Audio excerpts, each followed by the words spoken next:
Hola, bienvenidos a nuestro diálogo semanal con Helga Sepp-LaRouche, fundadora del Instituto Schiller e iniciadora de la Coalición Internacional por la Paz, que se reúne por Zoom todos los viernes a las 11 hora del Este.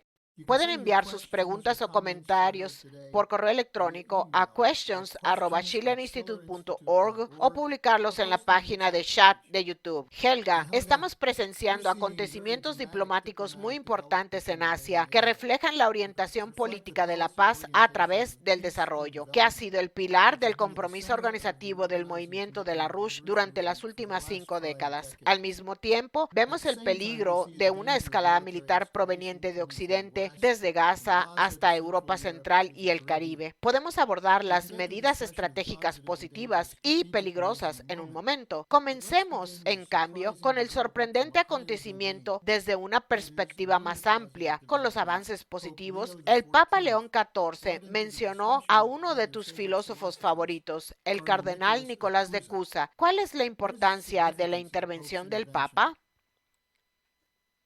En mi opinión, es probablemente la intervención estratégica más importante, porque el Papa eleva el debate a un plano donde es posible encontrar una solución y afirma que la importancia de Nicolás de Cusa radica en que infunde esperanza y permite vislumbrar algo incluso cuando aún no se percibe. Por eso me gustaría compartir con ustedes un breve fragmento de las declaraciones del Papa para que escuchen de primera mano lo que dijo.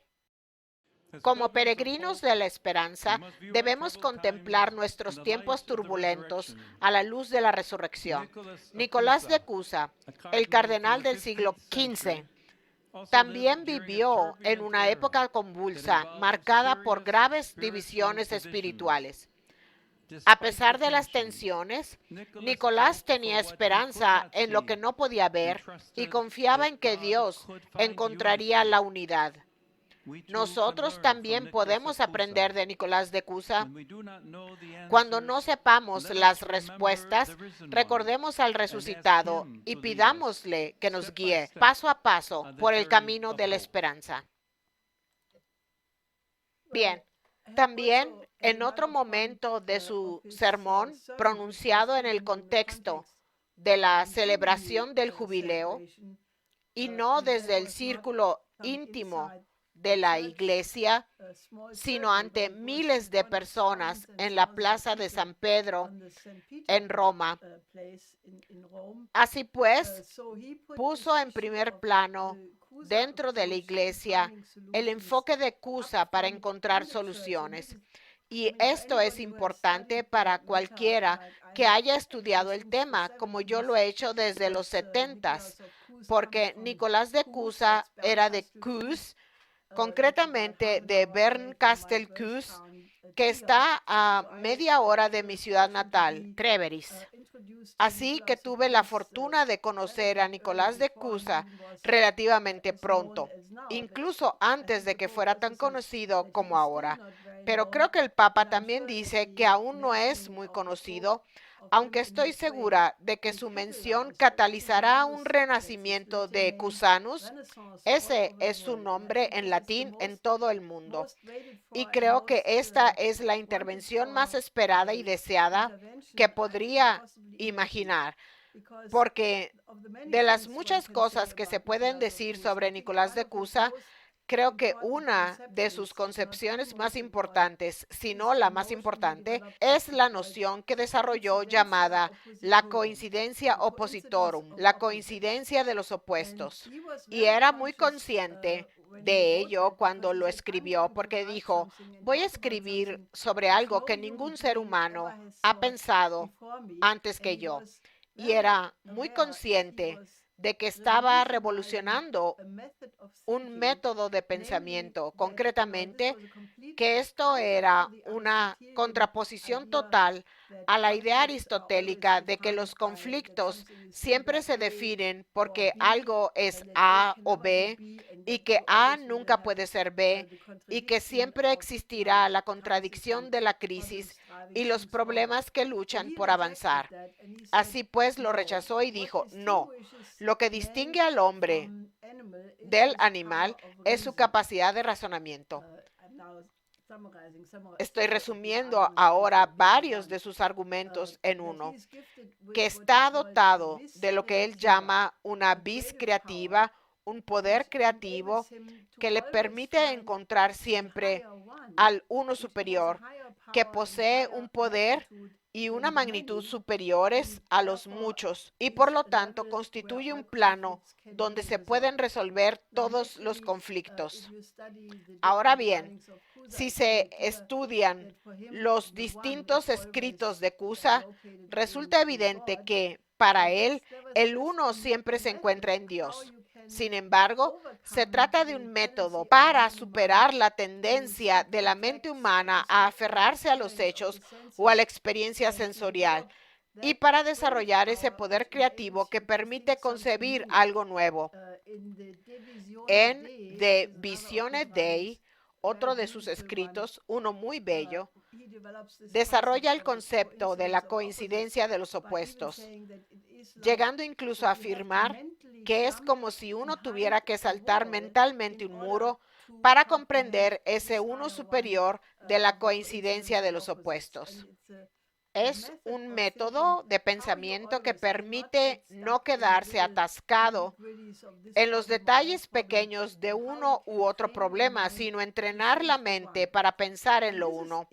Y esto es sumamente importante y el Papa lo aplica con mucha claridad a la situación política, porque obviamente si uno analiza cualquier conflicto en el mundo actual, si uno observa la situación en Oriente Medio o en Ucrania, o como tú mencionaste, en el Caribe, si solo se consideran los hechos, la historia de la crisis, las tensiones y las personalidades involucradas, nunca se encontrará una solución adecuada.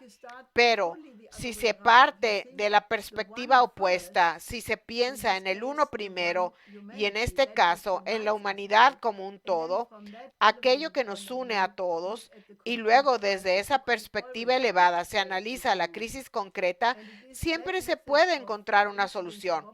Y es ese método de coincidencia de opuestos el que se puede aplicar.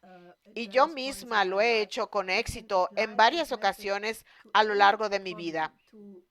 Se puede aplicar a cualquier problema, a la política, la economía, a los asuntos militares, los problemas sociales, los problemas culturales, porque es una forma de resolución de conflictos que precisamente hace eso, albergar la esperanza de sintetizar el siguiente paso en la evolución, en el desarrollo de la humanidad.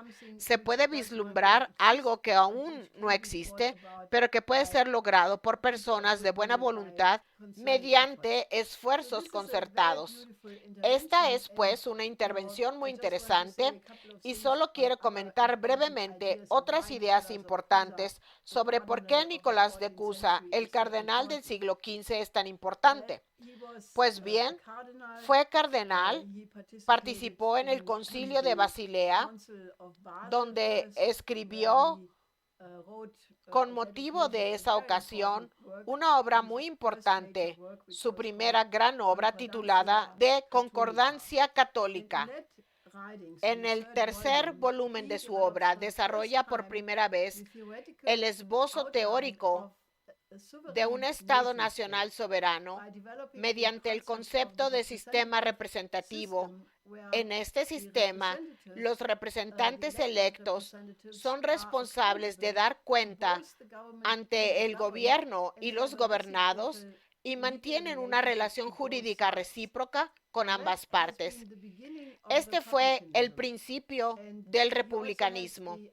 También plantea ahí que la única legitimidad del gobierno reside en el consentimiento de los gobernados.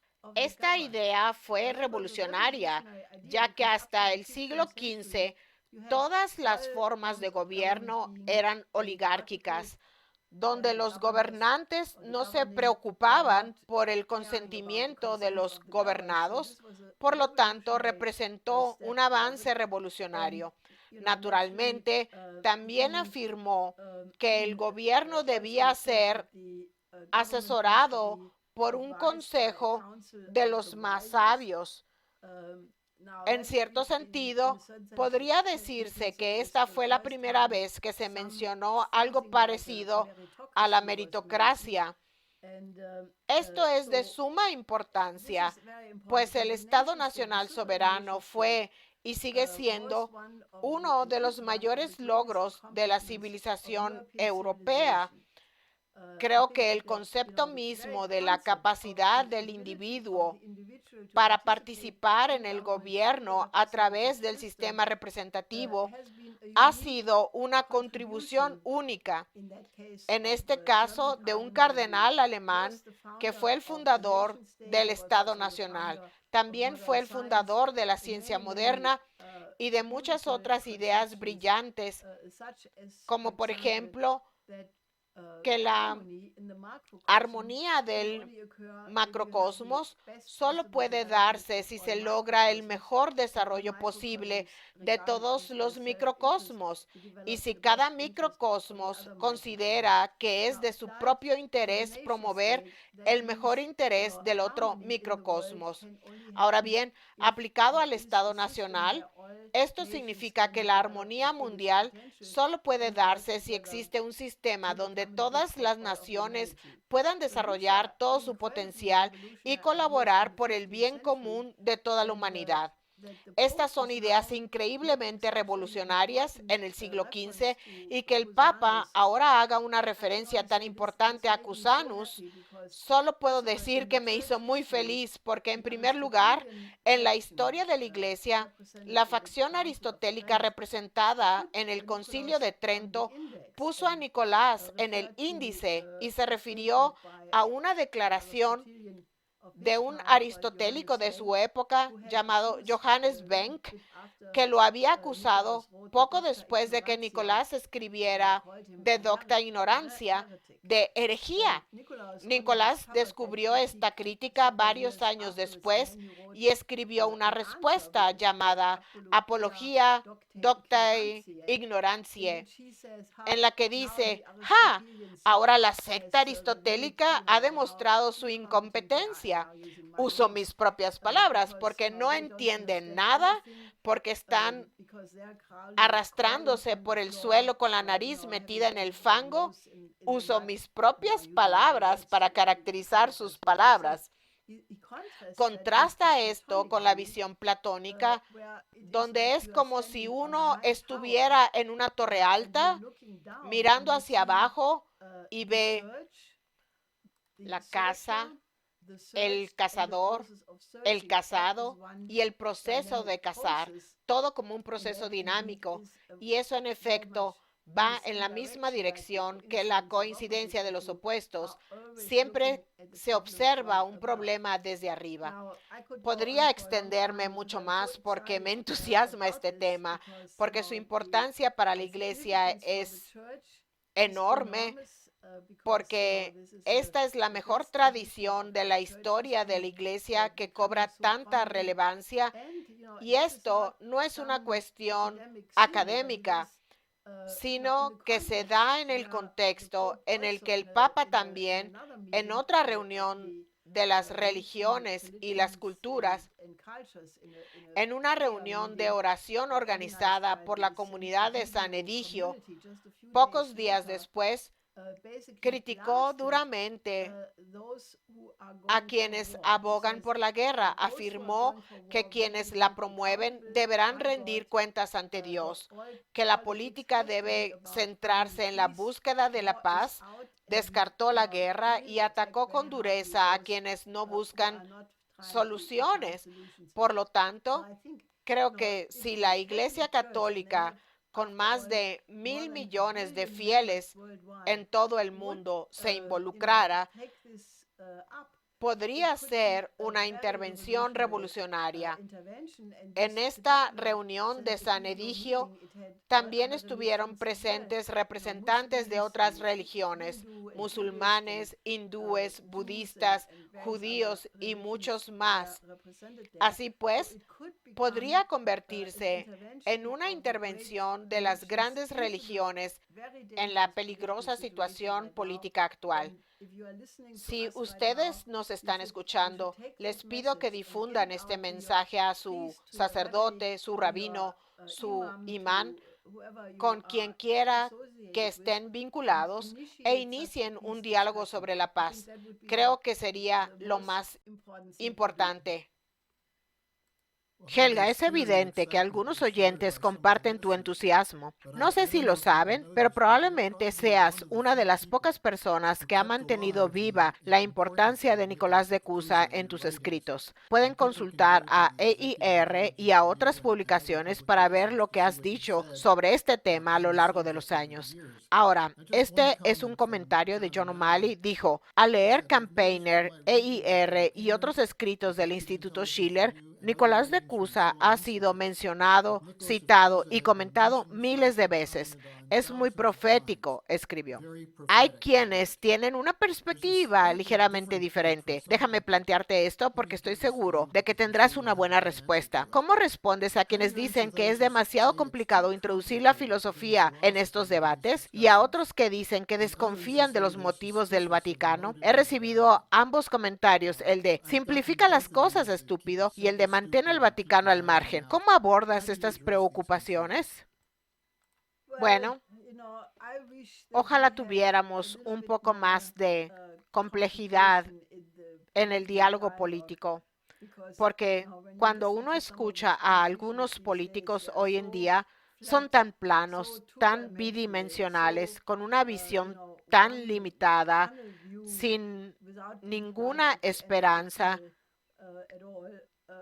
que creo que necesitamos elevar el nivel del debate, porque ¿de qué se trata la política? Se supone que se trata de estadismo. ¿Y qué es el estadismo? Sino el esfuerzo por mejorar la sociedad, por promover el bien común, por crear mejores condiciones para todos los seres humanos en todas las naciones. Ese debería ser el propósito de la política. Y sé que no es así como se ve en Europa, por ejemplo. La política tiene tan mala fama porque se asocia con personas ambiciosas de poder que mienten, prometen una cosa en la campaña electoral y una vez elegidos hacen lo contrario. Tenemos exactamente ese ejemplo en Alemania con nuestro nuevo canciller, quien prometió maravillas y luego, al asumir el cargo, hizo exactamente lo contrario, como un gasto desmesurado en la militarización y una política ofensiva total en todos los frentes. Esto es algo que creo que será muy interesante porque en Alemania se da el curioso fenómeno de que los partidos cristianos, la CDU y la CSU, la Unión Demócrata Cristiana y la Unión Social Cristiana, son los más belicistas y deberían escuchar al Papa porque les está hablando directamente. Así que nos vamos a asegurar de que se den cuenta de ello, sacando el tema a colación, y ustedes deberían ayudarnos a hacerlo. Ahora bien, creo que esta idea de que el Vaticano tiene motivos ocultos, creo que deberían usar su propio criterio. Lean Acusa. Será difícil, lo admito. Tienen que acostumbrarse al lenguaje del siglo XV, pero les prometo que una vez que empiecen a leerlo y lo entiendan, se enriquecerán enormemente porque les dará un método de pensamiento que hará su vida mucho más fructífera y fértil. Y solo puedo agregar que rechazo la idea de que las cosas son demasiado difíciles, porque miren la industria del entretenimiento en Occidente, en Estados Unidos y en Europa. Piensan que la gente es imbécil. Piensan que nadie es capaz de sumar 2 más 2. Es un insulto al intelecto si se observa el bajo nivel al que ha caído el disque entretenimiento en todas sus categorías. Por eso hice un llamado a un renacimiento de la lectura, del estudio, de regresar a las fuentes. Esto es precisamente lo que mencionó el Papa en su sermón del jubileo. Dijo que era un humanista y que ellos siempre vuelven a las fuentes. Ahora bien, recuerdo al menos unos 20 discursos que he dado a lo largo de mi vida política en los que dije precisamente eso, porque eso es lo que hacían los humanistas del Renacimiento. Decían, no nos basamos en las notas de pie de página ni en los profesores, sino en el descubrimiento real de las grandes mentes. Leemos directamente a Platón, a Agustín y muchos otros, y de esa manera nos elevamos a su nivel de la manera de pensar. Lo siento, pero no puedo transigir en esto, porque no lograremos que la sociedad humana supere esta increíble crisis moral e intelectual si todos queremos seguir siendo estúpidos. Sobre esto tenemos un comentario de Debashis, quien pregunta, y creo que no necesita respuesta, ¿entendería Keir Starmer a Nicolás de Cusa? Probablemente no, porque llamarlo aristotélico sería un halago que se va a desperdiciar. Para hablar sobre la luz al final del túnel, quiero recordar que la semana pasada tuvimos un seminario a fondo en la plataforma de EIR sobre la importancia de construir el túnel por el estrecho de Bering. Para ti y tu esposo, la cooperación en grandes proyectos era una necesidad, tanto para consolidar la paz como para el desarrollo económico. Thomas, desde Londres, nos pregunta, ¿por qué algunos líderes ven estos proyectos como una amenaza que debe prevenirse? También preguntó, ¿por qué los neoconservadores e imperialistas ven estas iniciativas como una causa de guerra? Pues bien, porque es evidente que si Estados Unidos y Rusia, las dos mayores potencias nucleares, sustituyen la confrontación por la cooperación, construyendo un túnel bajo el estrecho de Bering que conecta a las Américas desde el sur de Latinoamérica, el sur de Argentina y Chile, mediante sistemas de trenes a través de Canadá y el estrecho de Bering y la masa continental euroasiática y luego a través del túnel de Gibraltar hasta el Cabo de Buena Esperanza en África, se podrá recorrer toda esta distancia en pocos años con un sistema de trenes de alta velocidad. Esto impulsará el comercio y la productividad a lo largo de los corredores. De este modo, la humanidad crecerá unida y eso es muy malo para los imperialistas a quienes les gusta gobernar el mundo con los principios de divide y vencerás. Y si existe un interés común que buscan todas las naciones que participan en dicho programa, entonces el negocio de los imperios se vuelve prácticamente imposible, porque la estrategia de divide y vencerás solo funciona si se puede avivar la discordia entre unas partes y otras. Y si se define un interés común, el imperio se reduce a su mínima expresión. El país que lo persigue se ve privado de sus herramientas de manipulación. En resumen, esa es la respuesta. Están escuchando a Helga Sepp-LaRouche del Instituto Schiller, quien está informando sobre algunos acontecimientos sumamente importantes. Quisiera añadir otro acontecimiento, quizá no tan importante, pero sí bastante significativo: la visita del enviado de Putin, Kirill Dmitriev, a Estados Unidos esta semana. Un simpatizante del sur de California, con un interés particular en Rusia, pregunta, ¿cuál es la importancia de esta visita? ¿Están los rusos utilizando múltiples canales para comunicarse con el gobierno de Trump? Sí, creo que sí. En primer lugar, Kirill Dmitriev ha destacado la importancia del estrecho de Bering tanto en la reunión de Alaska como en otras ocasiones. Por lo tanto, es evidente que es plenamente consciente del enorme potencial económico que comprende el proyecto del estrecho de Bering. Además, él forma parte del equipo de contactos de las personas cercanas a Putin que están en contacto con el equipo del presidente Trump y hemos constatado a través de varios contactos directos e indirectos que a pesar de todas las dificultades y las aparentes idas y venidas, existe un diálogo constante entre el presidente Trump y el presidente Putin y su círculo más cercano de asesores, y eso es muy positivo. Creo que los esfuerzos de Trump, Putin y el primer ministro de Hungría, Orbán, quien se reunió recientemente con el Papa, y él acaba de decir que quería solicitar el apoyo del Papa para sus esfuerzos para lograr la paz entre Estados Unidos y Rusia. Eso viene de Orbán. Lo que observamos es una red de fuerzas a nivel mundial, tanto clericales como políticas, que buscan alcanzar un orden de paz. Y a la vez existe otra red que intenta lo contrario.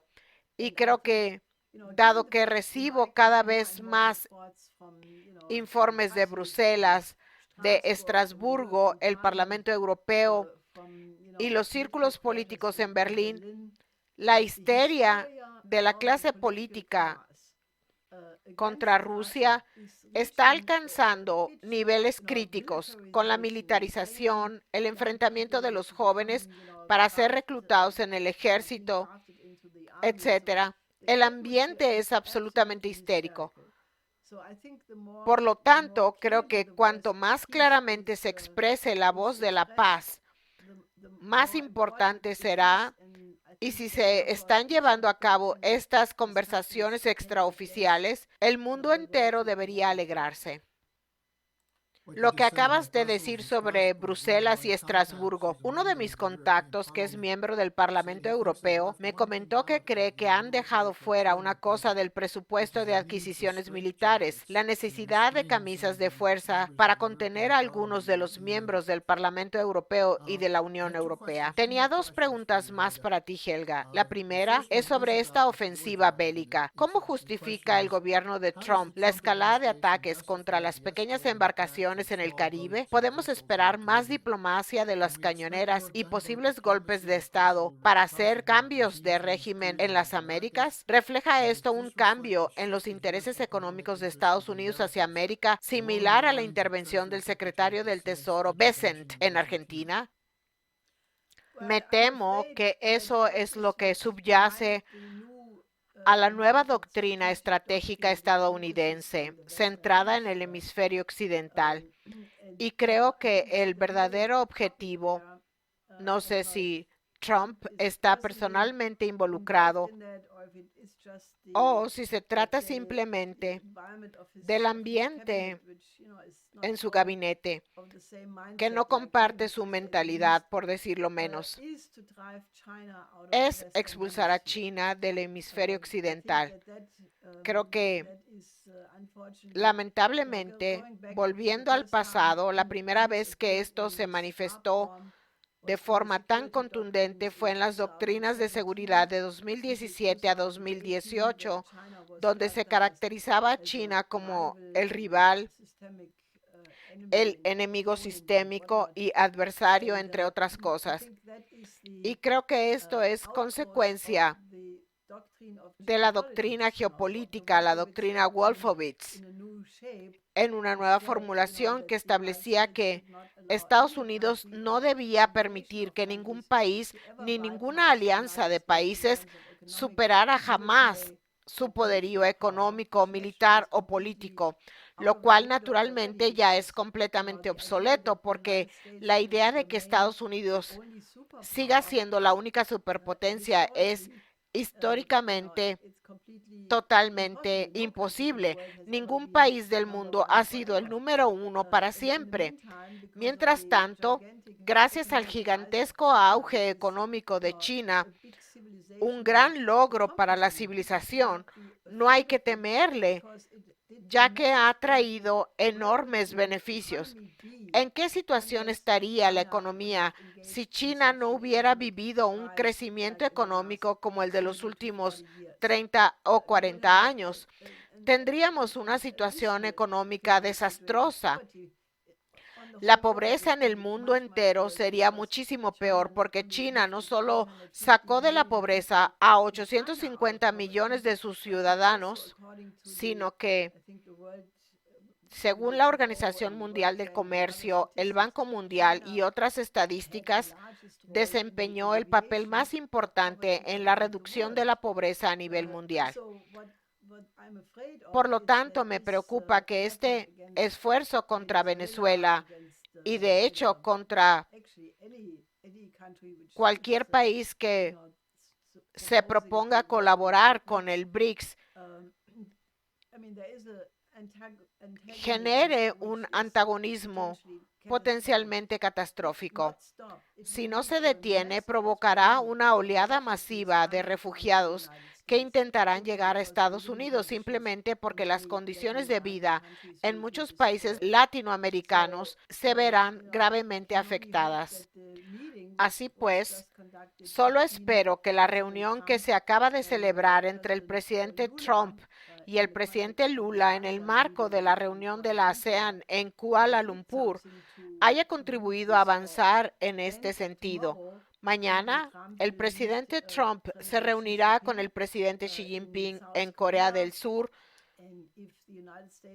Si Estados Unidos y China logran establecer una vía de comunicación positiva, lo cual marcaría una gran diferencia en la situación estratégica, entonces con suerte la situación en Latinoamérica también podrá calmarse. De otro modo, creo que la presidenta de Barbados hizo una enérgica denuncia afirmando que estos asesinatos extralegales o ilegales no tienen justificación alguna y que debe haber un debido proceso. Se podría actuar de manera diferente. No se puede simplemente dispararle a alguien en un barco y decir que eran narcotraficantes. Hay que arrestarlos, llevarlos ante un tribunal y determinar si cometieron o no el delito del que se les acusa. De lo contrario, entraríamos en la ley de la selva. Así que realmente espero que mañana en esta reunión, que será una oportunidad histórica para remediar esta situación, el presidente Trump haga lo correcto. Tengo una última pregunta para ti, de una profesora de geografía de una universidad de Nuevo México. Escribe: Harley, Dennis y tú, Helga, hablan de muchos proyectos de infraestructura importantes. ¿Podrían elaborar un folleto que los enumere con un breve resumen y dónde encontrar más información sobre ellos? Sería una herramienta muy valiosa. Probablemente no se imaginan lo poco que saben los universitarios estadounidenses sobre el mundo. Pues bien, la buena noticia es que ya contamos con un folleto así. Se titula La nueva ruta de la seda se convierte en el puente terrestre mundial. Se trata de un estudio que elaboramos en 2014, inmediatamente después de que Xi Jinping anunciara la nueva ruta de la seda. Lo que hicimos fue actualizar todo el trabajo que habíamos realizado sobre África, Latinoamérica, India, la cuenca del Pacífico, el puente terrestre euroasiático, el Plan Oasis, también un plan para modernizar a la economía estadounidense, y lo reunimos todo en un extenso informe titulado El puente terrestre mundial. Este informe ya cuenta con varios volúmenes. Recientemente publicamos una versión actualizada sobre el desarrollo de África, así que le sugiero que escriba a EIR y que primero obtenga estos informes. Estoy segura de que los seguiremos actualizando en EIR, pero afortunadamente ya hemos hecho el trabajo. Como les he dicho, si tienen preguntas, háganselas a Helga. Ella les va a responder. Ahora, un último punto. Tenemos la reunión de la Coalición Internacional por la Paz el viernes. Esto se ha vuelto cada vez más importante para organizar una oposición coherente, y no solo una oposición a los belicistas, sino un desarrollo positivo, como podemos ver en el debate que ha surgido sobre Cusa, el túnel sobre el estrecho de Bering, etc. ¿Qué nos tienen preparado para el viernes? Creo que sin duda hablaremos sobre la referencia a la coincidencia oppositorum del Papa y a Nicolás de Cusa, porque como algunos de ustedes saben, en los últimos 2 años hemos tenido en el diálogo semanal de la CIP a varios líderes religiosos de Estados Unidos, de Pax Christi, de otras iglesias. Hemos promovido la idea de un diálogo interreligioso orientado a la intervención en la situación actual. Por eso considero que este es un tema muy importante para el próximo viernes. Naturalmente, hablaremos de la situación en Ucrania, el belicismo de los europeos, que se está convirtiendo en algo que debe rechazarse y debe denunciarse en todo el mundo. De hecho, recibo muchas preguntas de personas de otros continentes que dicen, ¿qué les pasa a estos europeos? Y nadie entiende cómo Pepe Escobar los llama los chihuahuas, porque militarmente son nada. Están aumentando su rearme, pero todos saben que las economías occidentales no están en condiciones de entrar en una guerra. Es decir, toda la histeria en torno a las restricciones chinas, a las exportaciones de tierras raras, de las que depende toda la industria de defensa occidental, demuestra que no se ha pensado bien las cosas. Si China quisiera, podría paralizar toda la producción militar de Occidente de un solo golpe. Y creo que si la beligerancia continúa, podrían hacerlo en algún momento. Tienen una diplomacia muy armoniosa, pero creo que si la situación se complica, podría haber un enfrentamiento. Así que estos son los temas que trataremos el viernes. Contaremos con ponentes de primer nivel. Creo que estará presente uno de los VIPs, veteranos profesionales de inteligencia por la cordura, que acaba de regresar de Moscú. No sé exactamente quién, pero estoy segura de que será uno de ellos. Y por supuesto tendremos gente de Oriente Medio, porque la crisis en torno a Gaza lamentablemente se está agravando. Se está celebrando un tribunal muy importante en Turquía, del que sin duda escucharemos un informe. Estos son los temas para el viernes. Eso es a las 11 a.m. hora del este, los viernes. Encontrarán el enlace en la página del Instituto Schiller.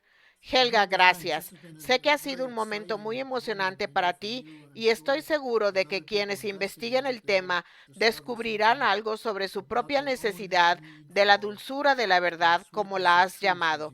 Gracias de nuevo por acompañarnos y nos vemos el viernes. Hasta el viernes.